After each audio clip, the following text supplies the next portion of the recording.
After 17 years of marriage, Tenaj and Faustino sold their home in New Orleans and packed up their son and became full-time travelers. We're going to talk all about how that's possible. We're also going to talk about how it's possible to have been married for 20 years when you look like you're in your 20s.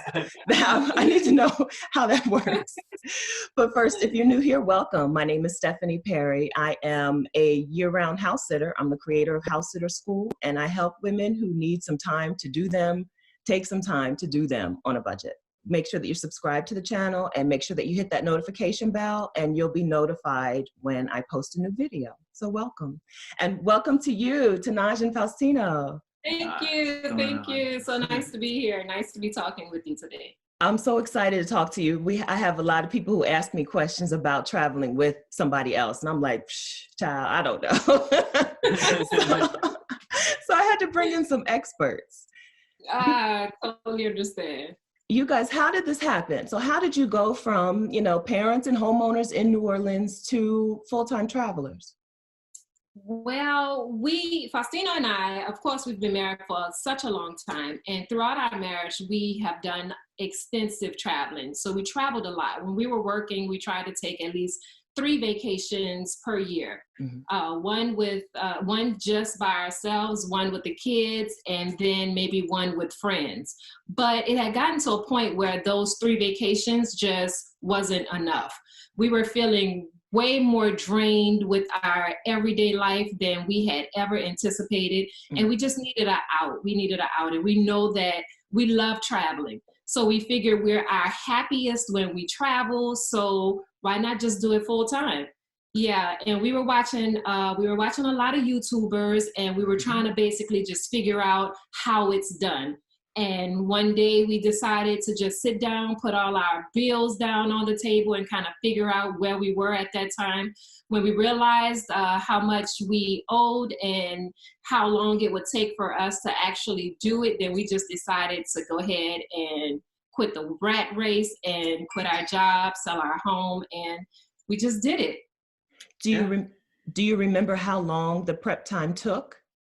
It took about 2 years. It took about 2 years to pay off our debt, things like that. We basically stopped partying. We stopped doing, I usually tell people we stopped keeping up with the Joneses. We stopped doing all the extra things that we do to make ourselves feel happy, trying to show off, I guess. Yeah.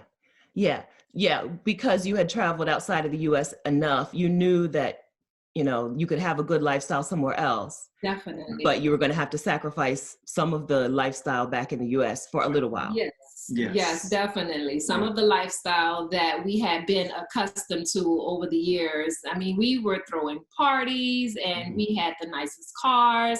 I mean, which we like to give those things to ourselves because we work so hard. Yeah. But we were realizing that those things were not making us, it wasn't making us happy. Right. You're only happy for maybe 6 months. Well, as soon as you get something new, you're happy for 6 months, and then you want something else. Yeah. So we were constantly chasing happiness by buying things. And eventually, you're spending more money every 6 months to make yourself happy. And it really wasn't making us happy. That sounds really familiar. I was just on Twitter today and somebody was talking about designer purses. And I was like, I remember when all I did was study designer purses. I want this purse, this purse, this purse. I sold them purses. I understand. I sold those purses. I think all of my purses together got me maybe like 3 weeks of travel, out of it. But when I went home and I had a Target bag, which I still have.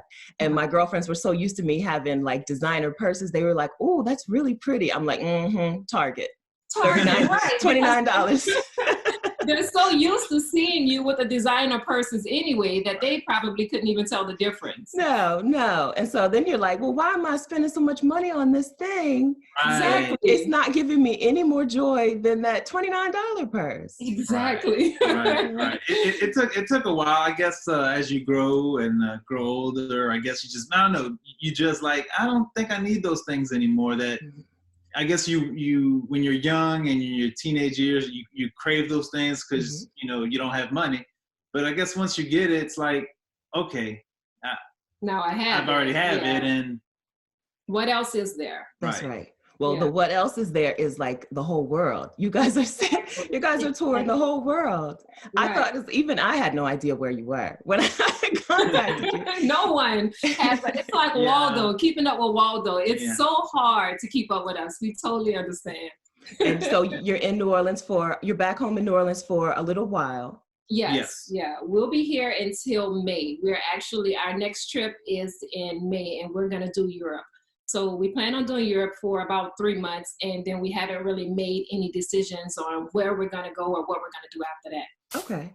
But you're traveling, it's not just the two of you. You travel with your son. How old is he? He is 14.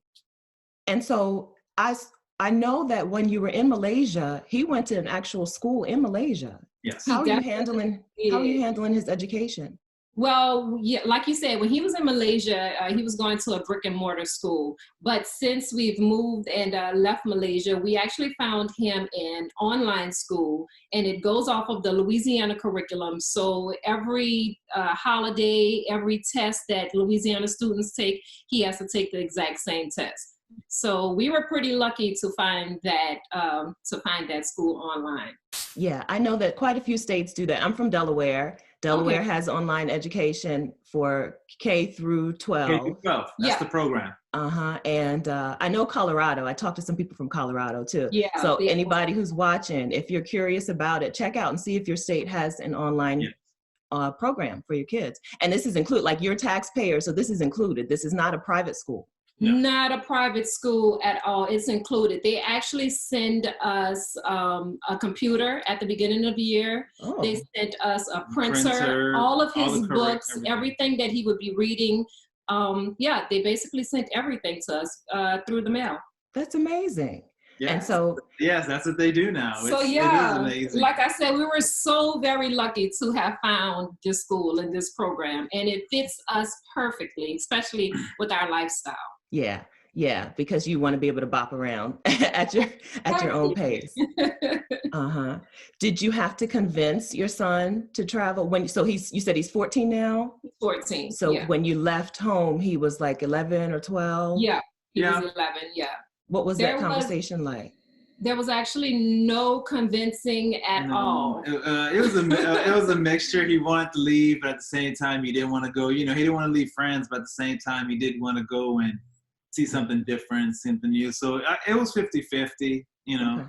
Yeah, he's so used to traveling or so used to our yearly vacations that he was anticipating it. Like he was really anxious on trying to find new friends or where we're going to go and what he's going to do when we get there. So it was pretty interesting. It was exciting at the same time. Okay. And then you also have a grown-up kid too. We do. We have a son in college. He is 21. And what did he have to say about it? Well, that was a different story. No, just kidding. He, along with Daniel is our youngest and James is our oldest. James, along with Daniel, was very excited for our new adventure. He was used to traveling as well, going to different countries every summer. So he was interested in finding out where we were going to land so that he can come and visit. Okay. Yeah. So you guys did you feel like you had any major resistance? Maybe our parents. Our parents mainly. Yeah. Mm-hmm. I think it was our parents. Parents and I guess maybe some close friends, but yeah. How long did it take your parents to come around? They're probably still in the process. Yeah, because they didn't believe us for like a year or two. I mean, we told everyone that we were doing this and we gave them a heads up like at least a year in advance. They're like, "Oh, you're crazy." Right. Tenaj and Faustino. They just think that it was just one of our, kooky ideas. But when it actually came to be, and they're like, okay, and they're still trying to grasp it even as we were gone in Malaysia. Yeah, so they're still trying to wrap their heads around the fact that we miss a lot of holidays. We've missed maybe 3 Christmases in a row. So that's basically the real, issue. because we're not here for a lot of family time or a lot of family gatherings.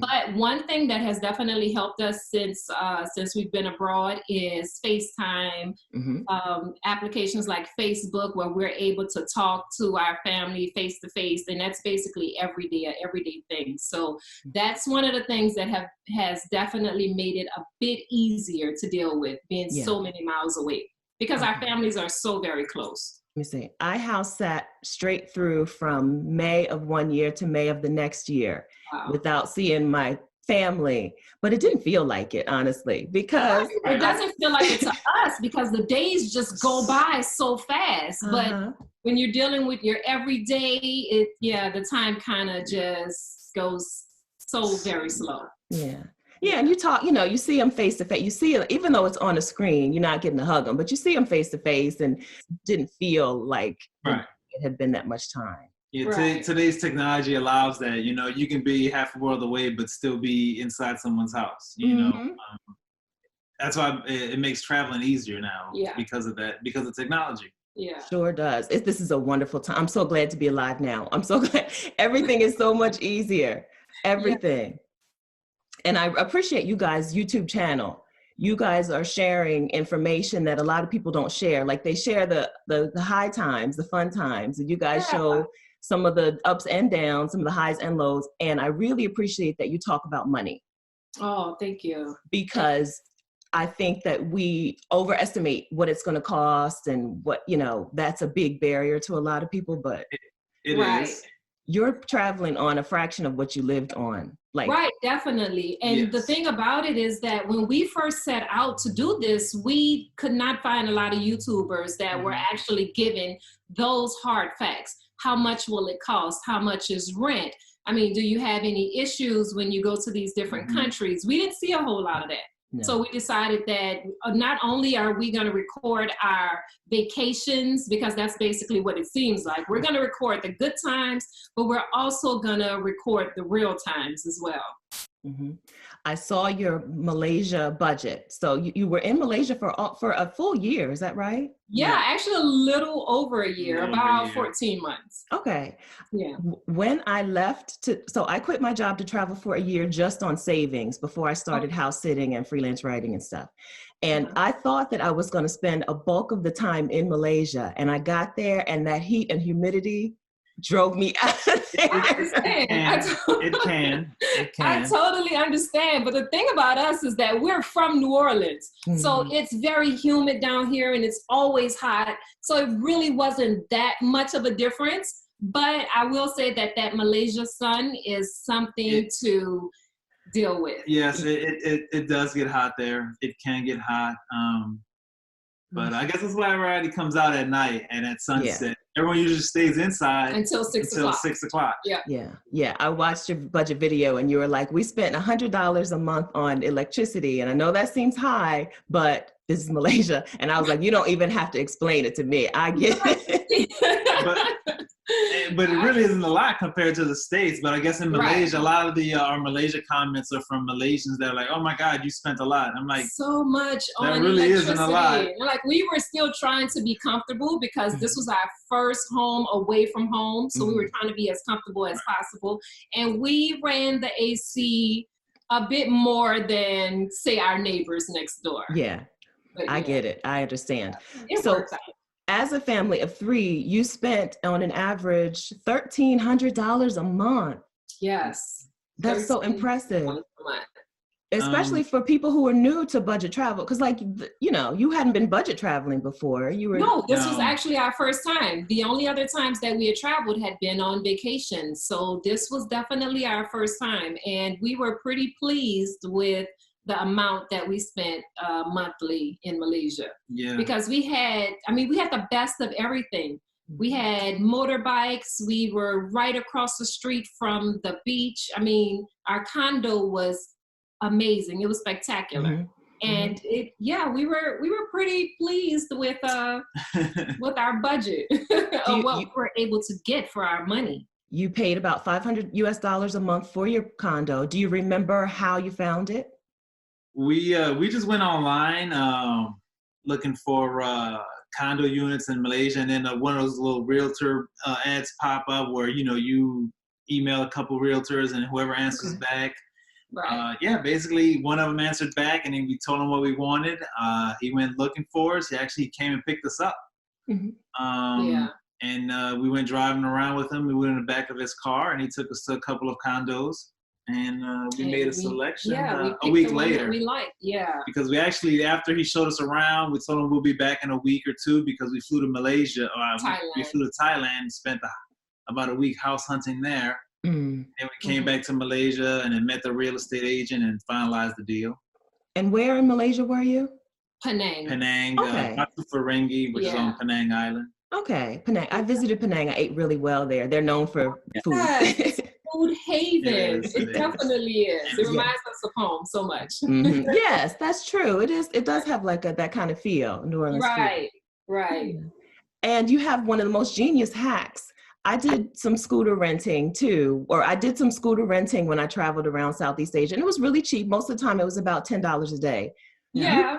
You guys just bought a scooter. Yeah. Or 2 scooters. Yeah, we bought 2 scooters. And it actually ended up costing us less to just buy the scooters and return the scooters at the end of our stay in Malaysia. Because like you said, the $10 a day, that definitely adds up. Right. So we were able to get 2 scooters and we enjoyed Penang. Yeah, I think our first 2 months we rented because we hadn't really settled in yet, and we were just trying to figure out. Yeah. But after I think our second month, we were tired of driving down to meeting the guy at his shop and paying him every month. So we're like, you know what? We're just gonna go see how much it is to buy. Yeah, and we were driving around and found a used dealership, like any other dealership, and the guy found us some nice bikes. I mean, they were great. They were perfect. They were perfect. And so then when you're ready to go, you just sold them back to the same man. We sold them right back to the same guy. And I think we end up spending how much? Only like $300 because he bought them for like 3/4 of the price. So technically we rented, I guess you can say, for scooters for a whole year for maybe like $300.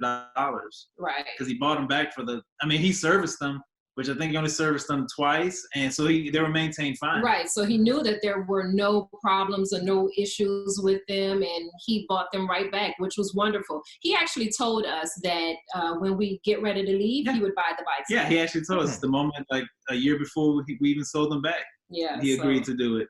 It really worked out for us. That's brilliant. That's brilliant. How did you decide on Southeast Asia to begin with? We were actually looking at House Hunters International. So that used to be our go-to show for Sundays. We would just sit there and look at House Hunters International and think about places that we could possibly want to be. Well, one day, the episode was on Penang. So we got on Google and we started to do some research about the weather and the schools and the food. And we just basically fell in love with Penang from that episode. And after that, we just did research and decided that we'd actually go and take a trip out there. So we took a trip to Penang before we actually moved there. And that's basically how we settled on Penang. House Hunters is definitely a gateway drug. House Hunters is trouble. But so if you're watching, if House Hunters does that same kind of thing to you, makes you start Googling, be very careful. I'm going to link to Tenaj and Tino's YouTube channel. Be warned, you will be packing your bags and selling your house once you start watching their videos. Don't say I didn't warn you. Friends. Right, you will be throwing your friends and families the deuces in no time. Trust me, no time. Yeah, don't say we didn't warn you. Right, when you find out the price that you can pay to stay in another country compared to what you're paying to stay here, it's a no-brainer. Mm-hmm. I can be across from the ocean with a beautiful view in an amazing condo for $500. Mm-hmm. That's unheard of here. Unheard of. Right. Are you two retired, or do you work online, or? Well, right now we are actually doing online teaching. Okay. Yeah, so we can basically do that anywhere we go. through like Cambly or Go-Go Kids. We're with Go-Go Kids. Okay. All right. Yeah, that's super popular. Teaching and tutoring online. Usually they're Chinese students. Yes. Yeah. Yes. Teaching and tutoring online is super popular with people who live the digital nomad life, because first of all, you're guaranteed your money. You know, they pay you guys every week. Is that how it goes? They actually pay us every month. So we get paid once a month, like on the 15th of every month, but the money is guaranteed. We've been with Go-Go Kids for over a year now, and we have not had any issues. As long as we have a good internet connection, we are good to go. And it definitely works out. It helps out. Yep. So being a native English speaker is such a privilege. A lot of the world wants you to help them. Speak English. And so you can do a lot. There are a lot of volunteer opportunities for native English speakers. I've done Workaway, and we all house sit. Because you're a native English speaker, it's just easier to communicate with people. And tutoring online is super popular. It is. It's super popular. I'll link down in the description to a couple of places or a couple of, I guess they're like apps or businesses that people tutor through. VIP Kid. Yes, VIP Kids is one. There's the Go-Go Kids. There's Teacher Way. Who else? And I'm on Cambly. Barely. But but they're all perfect, especially when you're in a place where you're going to live on, if your whole family is going to live on $1,300 for the month. And they're paying, I think Cambly started me around $10 an hour or something like that. So part-time work can support an entire family. Yes, that's the good thing about those teach online jobs, is that you don't need much to live abroad. So it's just almost the right budget. It's just almost the right budget for you to enjoy living overseas and being able to relax, and still being able to go outside in the middle of the day and enjoy your time and not wait until you're off of work at 5 p.m. and then the sun is set. You can really enjoy the middle of your day. And you still have an opportunity to bring money in, which is the best part. You can do all that and still bring money in at the same time. It's a lot of flexibility. Yes. All right. So I'd like to transition into house sitting. So when it was time for you guys to leave, when you guys were started talking about becoming full-time travelers, it sounded like nobody had to be convinced. You both were all in. We were on board at the same time. I didn't have to convince him. He didn't have to convince me. We were just together. Was it the same with house sitting? Well, it was the same with house sitting. It's just that I was a little more apprehensive. Skeptical, I didn't really know we both didn't know. But me, I was just a little bit more apprehensive than Faustino was. And I was thinking, well, maybe does this really work? Or, because I've never known anyone to house sit. Like, we're the first ones that I've ever known to ever even house sit. So we didn't have anything to go back on. Like, oh, I remember such and such did. No, it was just us. So Faustino was more willing to give it a chance at first. But once we both got online and we started to research, now that's our key. We research everything.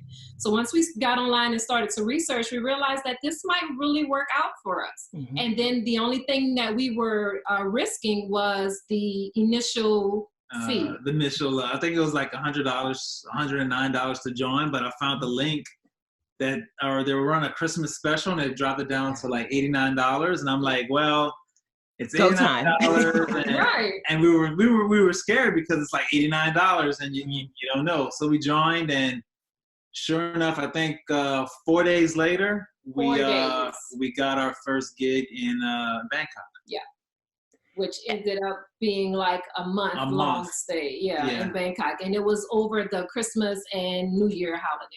Great, that's a perfect time to try to start looking for your first house sit. Start looking around October and get a house sit that's, looking for somebody during that Christmas, New Year's break. Right. It's really easy to start then when you don't have any reviews or anything. Yeah, definitely. We know that there'll be a lot of travelers around that time. So that is definitely the perfect time to try and find a house sit. And what was it like applying for the house sit as a family. So I've done it as a solo person, and they only care about me, right? They only want to, but did they have to talk to both of you? Did they want to talk to your son, or? The very first house sit, actually, our son was away in Cuba. Yeah. So it was just Faustino and I. And they, of course, they didn't ask us anything about the family because it was just the two of us. Okay. But we have done many house sits since then. And they just want to know basically how old our son is. Usually we'll do a Skype call to initiate everything. And we'll meet with the owner via Skype.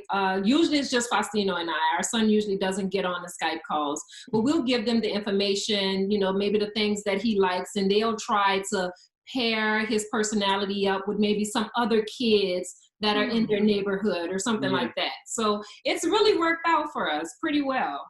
Great. Do you have an idea how many house sits you've done? We have done about 6 so far. Yeah. Yeah, we're working on our 7th. Our 7th is coming up in about 3 weeks. That's wonderful. House sitting changed the game for me. House sitting took me from like I would work and save up money and then quit and then travel and then go back to work and save up money and quit and travel. It took me from that cycle to just full-time traveling. Yeah, I have no problem quitting a job. No, it works. Yeah. It works great. Sometimes you can line them up so that you have a different one in every city. Or nearby. That way you don't have to always come back home if that's where you're going. But if you line them up just right, it could be done. Yeah, I house sit in Mexico in a couple of different towns that are really popular with American and Canadian retirees. Okay. So once I get to town, I'm booked. Like I book a house sit, I get there, and I can house sit for 6 months straight just by talking to the old people there. Yeah, so we realized that too. We had a 6-month house stay in Acapulco, and we met so many people that are wanting us to come back for their house sits. So that was amazing. Yeah, I'm so glad that you guys are also house sitting because people will now know that it is real. It's real because we were skeptical. We were skeptical too, but it is real. It does work. People do need their houses and pets and plants and sometimes Airbnb. Yeah, sometimes they just want somebody in the house just that, there aren't any bugs or squatters, but it works. House sitting does work and you can travel with it. And it is legit. Yeah. Cause while I'm out here, like, become a house sitter.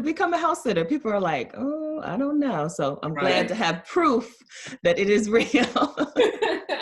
It's definitely real and it definitely works. It has helped us out tremendously throughout our travels. For a one-time investment fee, we've already probably stayed over a year and just 6 months alone in Mexico off of $89 application, initial fee. And there's nowhere you can stay for 6 months for $89.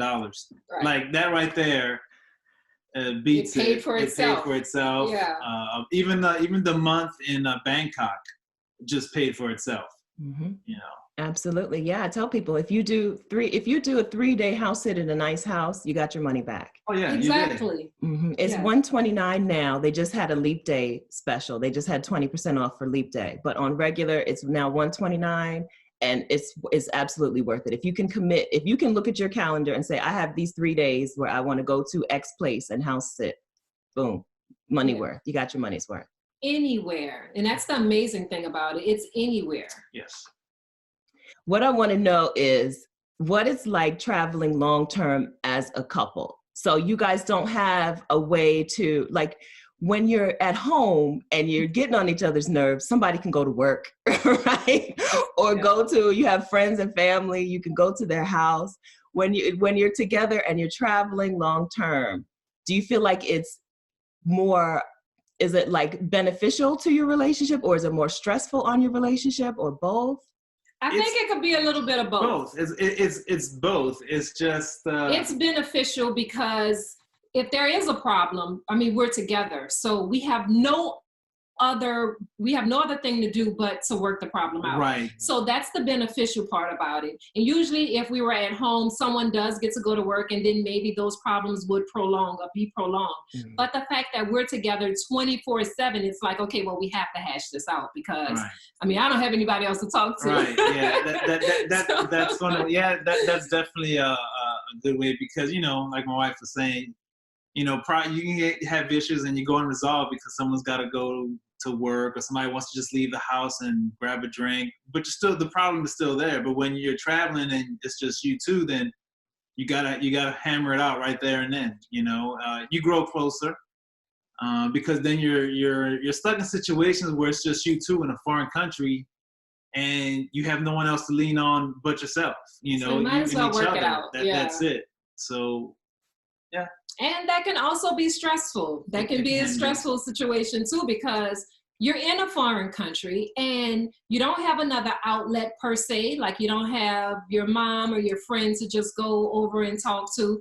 And most of the time, like when we're living together in the condo, it's like that's the only space that we have. Mm-hmm. So it's kind of stressful, because if you're not at the point where you want to work it out at that time, it's kind of forced upon you, because, you know, you're right there. You're in such close proximity. And long-term travel in itself is kind of stressful. We don't talk about that, because everything is a decision. Yeah. Like especially when you get someplace new, you don't know where to get coffee. You don't know where to get your clothes washed if you're, taking your stuff to the laundry. Everything is a decision, and your brain just gets tired sometimes. Right. And so it's nice to have another person there to help relieve some of that stress and help, to help make some decisions sometimes. I think about that. I'm like, I wish there was somebody here to tell me where to go eat dinner. Give me some opinions, Yes. Yeah. As much as I like traveling, as much as I like being in charge of what I want to do, I also wish that there was somebody else in charge of what I'm doing sometimes. Like, I'm tired of being in charge of everything all the time.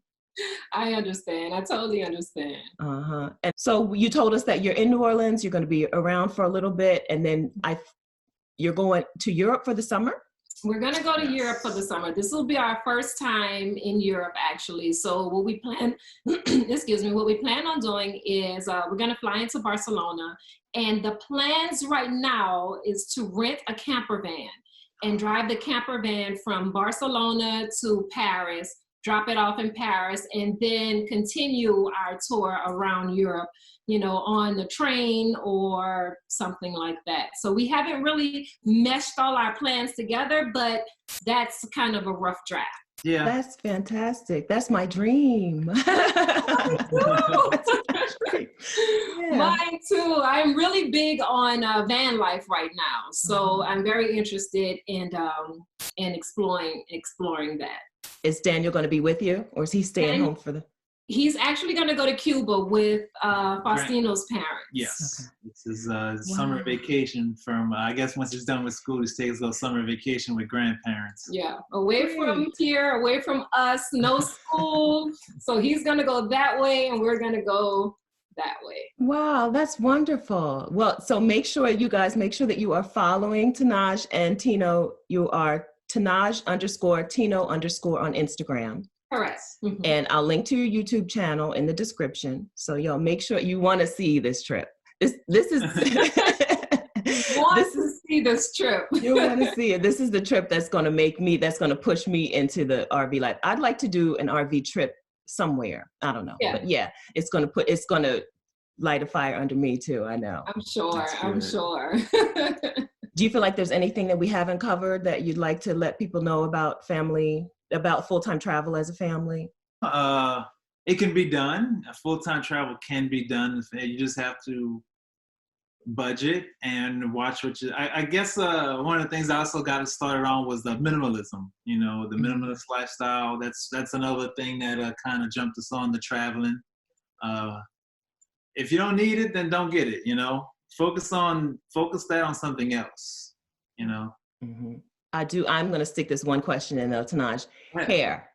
Hair. So Black women, hair is always at the top of the list about, these are the reasons I, am skeptical about doing something like this. Mm-hmm. So what is your hair like routine or regimen at this point? Well, let's see. My hair regimen, it's basically all over the place.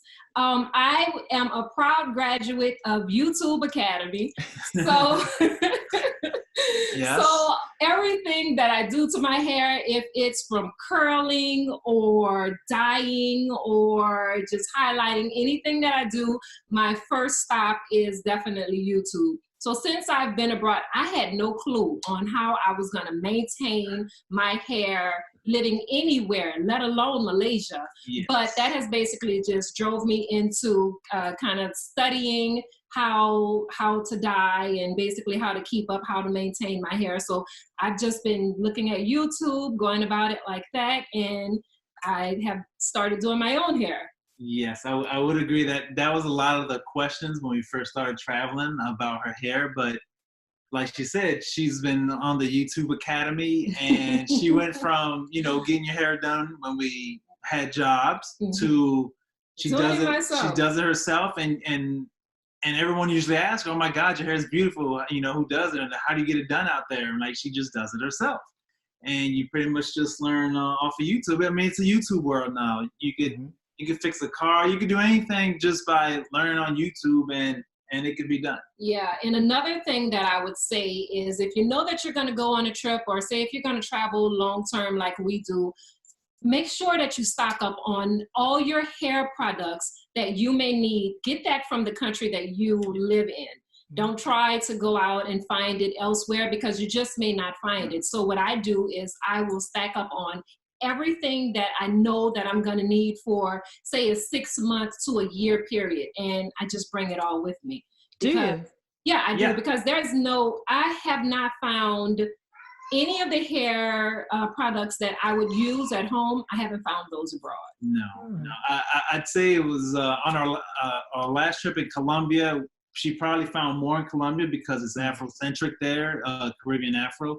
But in Malaysia, I could say that there was zero. Nowhere in Southeast Asia. So you have like a full, like a bag that's dedicated to hair products? Yes, I have basically. Tenaj, that is not minimalist. I just want you to know. Okay, so let me say something about minimalist. Now, Faustino basically has that down pat. Okay. I, on the other hand, am still working on my minimalistic attributes. I'm still working on it. And my bag has gotten smaller. It's gotten much, much smaller. Hasn't it? It has, but definitely bring your own. But yeah, I'd say bring your own, especially if you go on Southeast Asia. Bring your own. So y'all are not traveling in carry-on only? Well, no, not from. No, not from country to country. No, only because within the country we'll travel, just with the carry-on. But if we're going somewhere for a long time, we have undercarriage. Maybe one big one each. Okay. Yeah. Okay. Yeah. I do travel carry-on only. What I do is, well, I'm a house sitter, and so I'm in a place for usually a long time, and I just use their house stuff. Like, everybody's got olive oil and avocado oil. So I never travel with oil. I travel with a little bit of conditioner, and then I just buy drugstore shampoo and conditioner when I get where I'm going. Yeah. So I don't check a bag, and I don't travel with hair products. Yeah. But I have had my mom bring me some. So that's another option. Take a little bit and have somebody bring you some when they meet you. Or even, I had a lady told me that she had people mail her hair products every like 3 or 4 months. I could have really done that. I thought about doing that, but I just figured, I would kind of just bring my own thing. Just depend on no one else but me. Yeah. That way you have it. Exactly. I saw your pictures in somewhere, and Faustino had cornrows. Did you do his cornrows? Yeah. No, I didn't do his cornrows. Oh, you didn't do that. Okay. It might have been in Malaysia. Yeah, it was in Malaysia. We had we were able to find someone out there that specialized in cornrows, so we were able to get him in there, and Daniel. So Malaysia was nice. I had a lot of, I don't want to use this word, but I guess I'll just use a lot of expats in Malaysia that were able to, you know, service everyone outside of Malaysia. How about that? Yeah. You know? Yeah, that's the thing. When we go places like this, you don't realize how many people like you are there. Yeah. Right. That have skills that can help you, you know, do anything. They can know how to do taxes. They know how to do hair. They know how to do this. And you're like, oh, okay, you're just one of us living over there. Yeah. Yeah. So it does help, even though you're sometimes going to get away from. Yes. Help to find a little community. Is that those people over there have the same mind frame that you're in. Mm-hmm. So it's not like the people here where you're, I guess I'm going to say it like this, where you're trying to get away from. Their mind frame is different from the people that are over there. That's right. They're usually more open-minded. They're more open-minded. If you're already over there anyway, you're usually more open-minded. Right. That's right. Yeah. And so people sometimes feel like when they go, they're going to be alone, but you're not going to be alone. No. Oh, you can find a tribe of people who are, you know, who you're going to mesh with. You definitely can. You definitely can. And we have in every country that we've been to. Mm-hmm. Mm-hmm. Yeah. All right. Well, I really appreciate you guys coming and talking to us today. It's been fantastic. Thank you. It's been nice talking with you. Thank you for having us. Thank you. Thank you. All right. So tell everyone one more time where they can find you, where they can follow you. You can follow us on Instagram at Tenaj_Tino_, and you can find us on Facebook at Tenaj and Tino, and our YouTube page is Tenaj and Tino. Yes. All right, you guys, enjoy your time in New Orleans. Thank you. And maybe I'll see you somewhere in the world sometime. I'm sure you will.